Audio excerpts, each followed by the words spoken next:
बयानात के लिए मुफ्ती साहब के ऑफिशियल चैनल को सब्सक्राइब करें।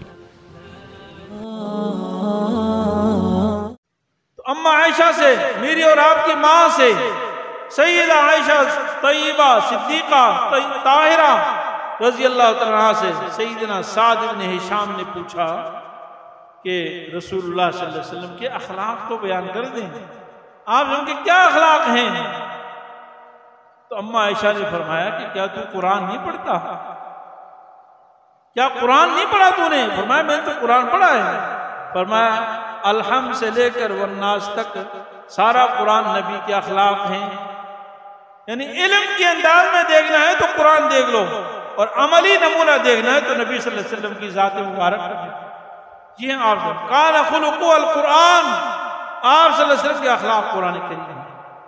मेरे अजीज भाइयों, इतने अजीम सीरत का मैं और आप मुताला न करें, पैदाइश से लेकर जवानी और बुढ़ापा और मौत आ जाए हमें कुछ पता नहीं नबी सल्लल्लाहु अलैहि वसल्लम की सीरत क्या है। आजकल बड़ा आसान जमाना है, रसूलुल्लाह सल्लल्लाहु अलैहि वसल्लम की सीरत पर कई किताबें, आले हक की किताबें लें, मुताला करें, उलमा से पूछें मुझे कोई अच्छी सी सीरत की किताब बताएं, और अल्हम्दुलिल्लाह शुरू से लेकर आखिर तक आप सल्लल्लाहु अलैहि वसल्लम की सीरत का मुताला करें। क्या की सीरत क्या थी, ऐसी आप की जिंदगी के आदाब क्या थे। डॉक्टर अब्दुल हई आरफी साहब रहमतुल्लाह अलैह ने एक किताब लिखी, उसवाए रसूल अकरम सल्लल्लाहु अलैहि वसल्लम, जिंदगी गुजारने के आदाब। बड़ी अच्छी किताब है।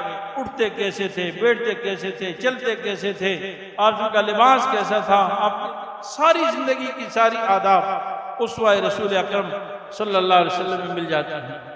हजरत मौलाना इदरीस कांदेलवी रहमतुल्लाह अलैह की बड़ी अजीम शान किताब है सीरत मुस्तफ़ा, सीरत नबी सल्लल्लाहु अलैहि वसल्लम पर सैयद सुलेमान नदवी की किताब है। आप इनका मुताला करें। अल्लाह ताला हम सबको हुजूर सल्लल्लाहु अलैहि वसल्लम की सीरत का मुताला करने की तौफीक अता फरमाए। मुफ्ती साहब के YouTube चैनल को सब्सक्राइब कीजिए और इनके ताज़ा बयानात के जरिए अपनी इल्मी, इस्लाही और फिक्री आबियारी करते रहिए। जज़ाकुमुल्लाह।